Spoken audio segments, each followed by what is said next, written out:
So apparently an independent review was conducted to investigate the closure of Nigel Farage's Coutts account, and lo and behold, they found a number of shortcomings. It's a bit like saying there might be a number of potholes on the moon. A tad bit of an understatement, really. But the thing is, the law firm Taven Smith, commissioned by NatWest, concluded that the closure of Mr Farage's account was a predominantly commercial decision. You see, that Coutts in their eyes seemed to find that their relationship with Farage was probably about as profitable as selling ice creams in the Antarctic. In fact, it was so commercially unviable in their view that they couldn't run away from it fast enough. Now, of course, if this was your typical TV show, this is the point where the plot thickens, and that is because NatWest chairman Sir Howard Davies steps onto the stage declaring that there was a number of serious failings in how Farage was treated, and to be honest, I agree. I think it was disgusting the way that he was treated. It's like some sort of courtroom drama, isn't it, where the defendant suddenly realises they're in hot water. Shortcomings were also found in how the bank communicated with Farage and how they handled his confidential information. Because let's face it appears that the bank's communication skills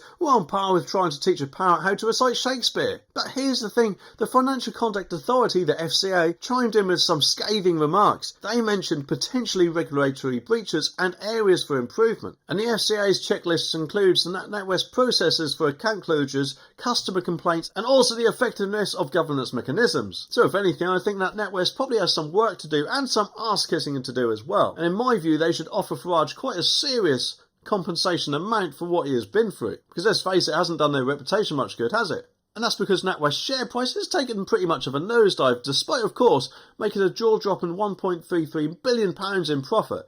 It's like winning the lottery and then losing your winning ticket, isn't it, for them? But of course, Nigel Farage weighs in on this whole debacle. He points out that the report claims it was predominantly a commercial decision to close his accounts, but the report also mentions that his political views were not aligning with those of the bank. It wasn't a political decision. It's like saying you've got kicked out of a vegetarian restaurant because you had a burger, but it had nothing to do with your choice of cuisine. And to add a cherry on top of this whole thing, there was apparently no evidence that his pro-Brexit stance had anything to do with the account closures, despite the word Brexit appearing 86 times in his subject access request. It's like saying you weren't fired for being late, but you're still holding your alarm clock. And in my opinion, NatWest were clearly biased, possibly hell-bent on revenge for Brexit, or maybe even plotting to force Nigel Farage out of the country. It's shameful, because banks should not be politicised at all, should they?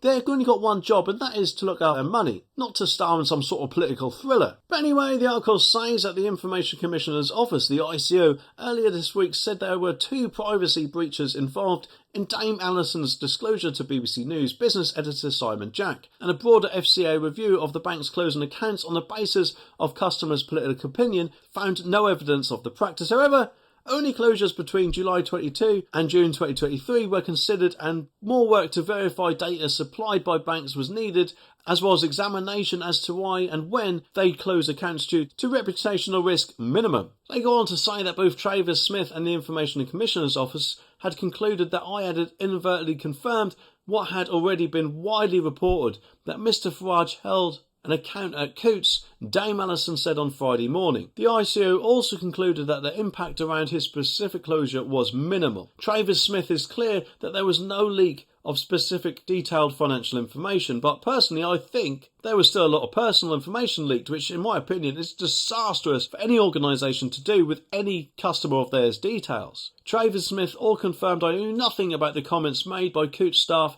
and Mr Farage, which were deeply unpleasant and unfair. Well, to me that sounds like she's trying to save her own back, but I could be wrong. But either way, if you thought that was bad, then wait until you see this video, which to be honest we'll all pretty much not like.